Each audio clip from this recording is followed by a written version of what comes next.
Di iPhone SE Gen 3 ya, ini adalah iPhone SE paling mentok saat ini. Udah final chapter. In 2025 ya, kalau lu pengen beli iPhone yang paling mentok ya, iya salah satunya iPhone SE yang lagi lu lihat ini. Gen SE yang paling mentok saat ini masih di sini. Prediksi kita salah semua ya. Untuk iPhone SE Gen 4 ternyata diganti dengan iPhone 16. iPhone SE-nya malah tak ada pisan. Woi, ya kan. So, konten ini sebenarnya udah gue tahan-tahan ya. Karena takutnya ada gen-gen SE terbaru, ternyata tidak. So, gue bakal buat pembahasan ya, mungkin ini part kedua atau part ketiga, gue lupa lah. Ini intinya video lebih detail lagi. So, video ini buat apa sih? Jadi inti sari dari video ini adalah ketika lu punya budget ya, lu masih bimbang, mending beli iPhone SE Gen 2 atau beli iPhone SE Gen 3. iPhone SE 2020 kayak yang gue pegang ini, yang which is harganya mungkin lebih murah, hampir 1 juta atau hampir 2 juta lebih murah ketimbang iPhone SE 2022 atau iPhone SE Gen 3. Kira-kira mana nih lebih worth? iPhone SE 2020 atau iPhone SE 2022 alias iPhone SE Gen 3. Sebenarnya konten seperti ini menarik enggak gitu. Karena segmen iPhone SE kecil kayak gini tuh sangat kecil sekali. Enggak semua orang suka dengan dimensi layar 4,7 inci ini. Oke lah, tapi kalau kita lihat di website Apple Keruak ya, lu gak bakal ngeliat perbedaan yang bla bla bla bla gitu. Gak dijelasin secara lisan maupun tertulis maupun secara batin.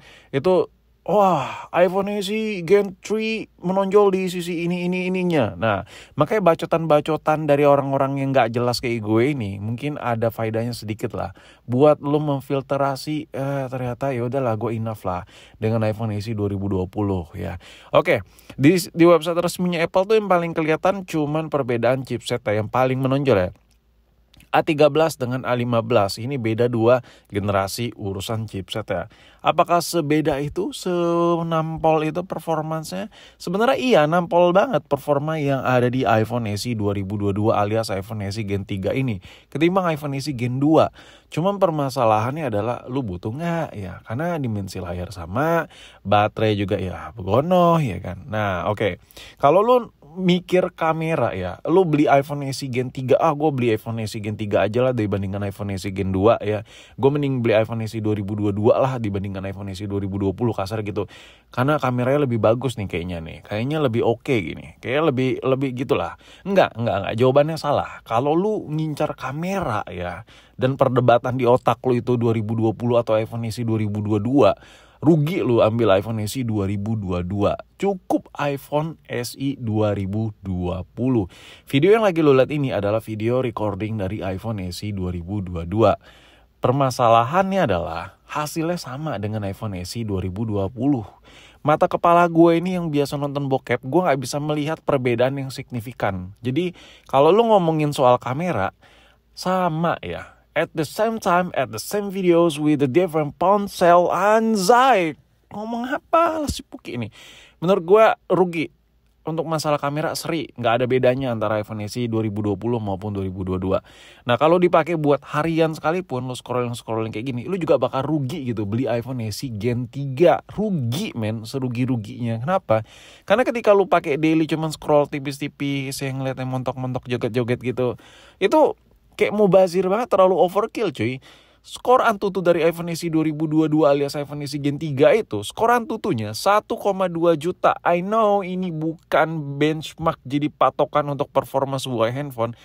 Tapi gue ngasih gambaran aja. Betapa ruginya kalian beli HP mahal-mahal tapi nggak kepake sesuai kebutuhan.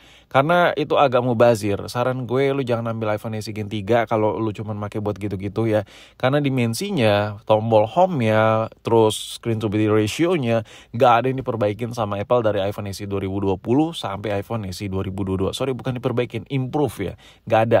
Jadi sejatinya lu ambil aja iPhone SE 2020. That's enough, very fair enough gitu. Karena dengan kemampuan yang ada di iPhone SE 2020 alias iPhone SE Gen 2 ya lagi lo lihat ini jauh banget ketimbang iPhone kayak gini nih, ketimbang iPhone 7, iPhone 7 Plus, iPhone 8, jauh boy. Kastanya udah beda men. Meskipun sama-sama ada tombol home ya, tapi kastanya berbeda. Udah bukan kasta-kasta kayak HP-HP tua tuir gitu. Memang ketika lo beli iPhone SE 2020, lo bakal dikasih dimensi layar yang kuno, baterai kecil, ada home button, bla bla bla gitu-gitulah. Cuman ketika lo pakai handphonenya tuh kenceng ya. iPhone SE yang lagi lo lihat ini di video ini, di detik ini 2020, ini adalah salah satu iPhone yang menurut gue masih kenceng banget buat dipakai harian dengan dimensi layar kecil. Menurut gue ini masih bisa dikasih titel embel-embel kecil-kecil cabai rawit. You know what? Kenapa? Karena dengan handphone kayak gini, ini masih bisa ngelibas iPhone yang beredar dengan layar Ponai. iPhone X dilibas sama ini, iPhone XS dilibas sama ini, iPhone XS Max dilibas sama ini, iPhone XR dilibas sama ini. Lu bayangin, iPhone Gen Pony dilibas performanya dengan iPhone si Puki yang kecil ini. Jadi nggak salah kan kalau gua berani menobatin ini masih kecil-kecil cabai rawit, dan yang paling mantap segoknya masih dapat updatean iOS yang paling mentok saat video ini dibuat. So, ya ini udah lebih dari cukup kan? iPhone SE 2020 lebih dari cukup kan guys? Ya nggak guys? Iya dong, ya mantap kan? Jadi lu nggak perlu lah beli iPhone SE Gen ketiga. Cukup Gen 2 aja yang kayak lagi gua pegang ini alias iPhone 2020.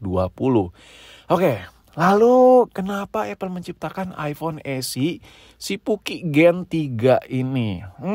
Sebenarnya panjang sih ya kalau kita bahas. But long story shortnya, ketika pabrikan pengen jualan ya lebih banyak lagi. Wah, gue banyak nih stok-stok LCD housing ya, modingan gimana nih biar ada improve nih salesnya, penjualannya. Ya udah, perbedaan chipset. Oke. Lalu siapa kastanya, orangnya, ya konsumennya, marketnya yang cocok buat beli iPhone SE Gen 3? Ya lu yang suka ngegame kayak gini. Gue coba ngegame, memang baru berasa banget bedanya. Ketika lu ngegame pakai iPhone SE Gen 3, nah di situ chipsetnya bermain, unjuk gigi. Gue nongol nih bos, ya akhirnya kepake juga gitu kalau kata chipsetnya ya kan. Tapi kalau lu nggak pernah nyentuh game kayak gini, ya nggak usah ambil SE Gen 3. Tapi kalau lu ngegame kayak gue gini yang ada di screen record ini gue main pakai iPhone SE Gen 3 cuy. Ini gue main pakai iPhone SE Gen 3. Temen tongkrongan gue tuh ya, gue mikir nih ngapain sih Puki bawa HP kecil gini. Ketika main bareng ya mereka kaget, sesmooth itu gue main. Body boleh ala-ala Ipong 8, tapi performa ya lu orang di luaran sana yang gaya-gayaan pakai layar-layar Pony kayak XR, kayak XS, XS Max dilibas sama iPhone SE kecil gue ini alias iPhone SE Gen 3. Lo bisa nilai sendiri, padahal ini gue ngegame sambil screen record yang dimana itu nambah beban ya kan. Kalau gue gak screen record lebih enak lagi, lebih lanjai lagi boy. Dan handphone ini udah approve bagi gue kalau buat ngegame mantap banget. So kesimpulan gue si Puki iPhone SE Gen 3 ini cocok buat apa? Cocok buat lu yang butuh performa sadis ya, nggak peduli masalah baterai kecil bla bla bla. Yang penting gue pengennya performa bang. Ya udah, sikat iPhone SE Gen 3. Tapi detail-detailnya perbandingan pastinya antara iPhone SE Gen 2 dan Gen 3 gue tulis secara detail ada di deskripsi. Jadi lu cek deskripsi aja.